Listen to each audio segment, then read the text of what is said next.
Anxiang remains wanted for this offence as a prime suspect. I strongly believe that Mr Du is still alive and has been assisted by associates or friends.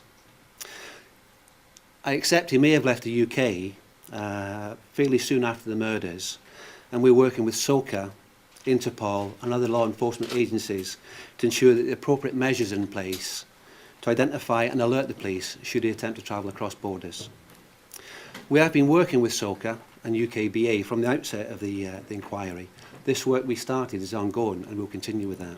We have had over 380 suspect sightings. The majority of those sightings have been in the UK, and all of those sightings are dealt with under a very strict process to make sure we get the optimum from those sightings. I think it's important for me to explain the approach we've taken to this investigation from the outset. It's a phased approach, and you may ask why a phased approach. Working to locate and arrest Anxiang, I accept that the family and victims have all lived in the UK for many years. We focused initially within the UK on the West Midlands, the home address of the suspect. Manchester, due to Jeff's links through work over there, and also London, where the vehicle was abandoned, the family vehicle was abandoned. I should also stress that today we've had no confirmed sightings of Anxiang anywhere in the world. This is one reason why I've fully utilised the Crime Stoppers structure, for example, throughout the UK, Europe and lately North America, to highlight to as wide an audience as possible our hunt for this suspect.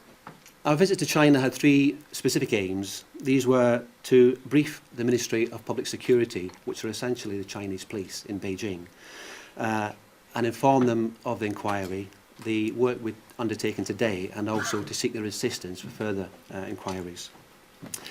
Secondly, it was important, as we neared the anniversary day, to meet the wider family of the victims, brief them as to what we'd done so far, listen to their points of view in respect to the investigation, and update them as to the future inquiry to locate and arrest Anxiang.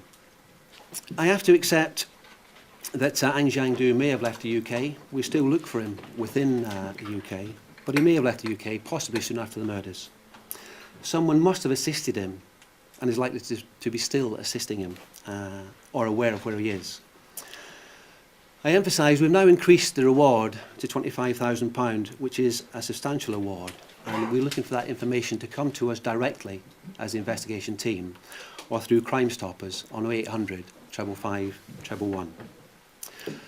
Again, I'll stress that this money is offered solely for the purpose of locating and arresting Anxiang and ensuring that that arrest can be made. The Ding family had been in the UK since about late 1990.